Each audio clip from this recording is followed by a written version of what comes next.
जय श्री कृष्ण। भगवान कृष्ण अर्जुन को कहते हैं कि हे अर्जुन, एक कायराना हरकत तुम्हारे मन के अंदर कैसे स्थापित हुआ, जो कि श्रेष्ठ पुरुषों के लिए ये अच्छी बात नहीं है। श्रेष्ठ पुरुष ऐसे गुणों के धारण नहीं करते हैं। श्रेष्ठ पुरुष के अंदर ये सारे गुण नहीं होते हैं, पर तूने ये कायराना हरकत कैसे अपना लिया। भगवान कृष्ण बहुत सारे बात अर्जुन को कहते हैं कि उस माता कुंती के बात को याद तुम करो कि माता कुंती तुम्हें क्या समझाई थी। अर्जुन को समझ में नहीं आ रहा है कुछ। अर्जुन कायरता को प्राप्त हो गया है।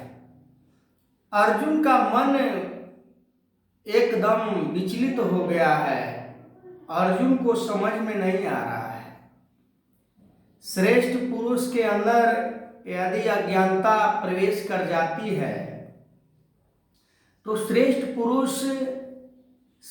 पुरुष नहीं रह जाता है। आज भी यदि इंसान ब्रह्म ज्ञान को प्राप्त करके उसका मन विषयों के अंदर प्रवेश कर जाता है तो एक श्रेष्ठ पुरुष नहीं रह जाता है।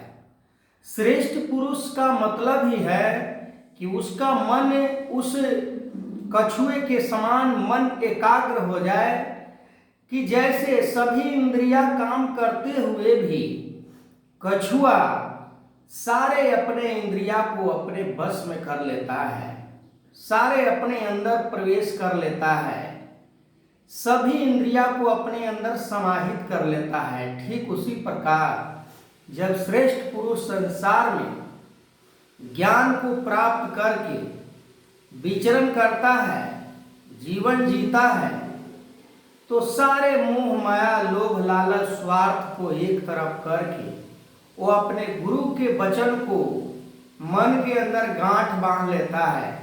जैसे भगवान कृष्ण अर्जुन को कह रहे हैं कि मैंने तुझे कितना बार समझाने का प्रयास किया, कितना तुम्हें मेहनत करके यहाँ तक पहुँचाया, जो कि अर्जुन उत्साहित था भी युद्ध करने के लिए। पर एंड मौके पर कहते हैं ना कि जब एंड समय आता है तो इंसान का बुद्धि चकरा जाता है।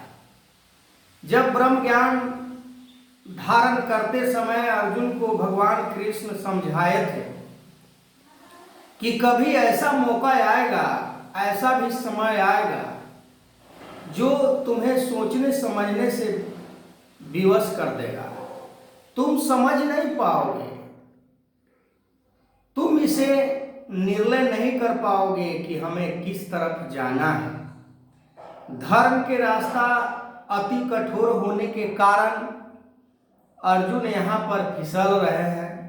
अपने कुटुंब परिवार को देखकर उनके मन के अंदर परिवार मोह समा जाता है, अपनापन समा जाता है। आज भी यदि सांसारिक तौर पर देखा जाए, बहुत सारे ऐसे मनुष्य मिल जाते हैं, श्रेष्ठ पुरुष मिल जाते हैं, जिनके मन विषयों में घिरा होता है, पर उपदेश बहुत उनके मनों के अंदर होता है। ठीक उसी प्रकार अर्जुन भगवान कृष्ण को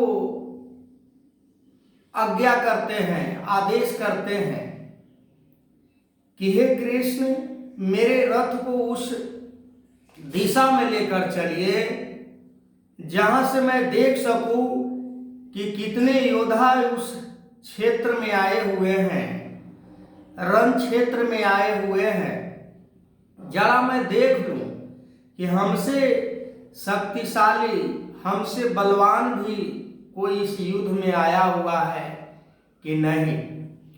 उस समय उपदेश था अर्जुन के लिए। भगवान स्वयं भगवान हैं जिनको उपदेश कर रहे हैं कि मेरे रथ को लेकर चलिए उस दिशा में। उस समय अर्जुन को ऐसा नहीं लगा कि हम इस कायरता को नहीं प्राप्त करेंगे। शर्म आनी चाहिए अर्जुन को कि जिस समय हम इस रण क्षेत्र में आए थे तो क्या सोचकर आए थे, और यहाँ आने के बाद हमारा मन विचलित हो रहा है। तो हम न इस लोक के रहेंगे न परलोक के रहेंगे।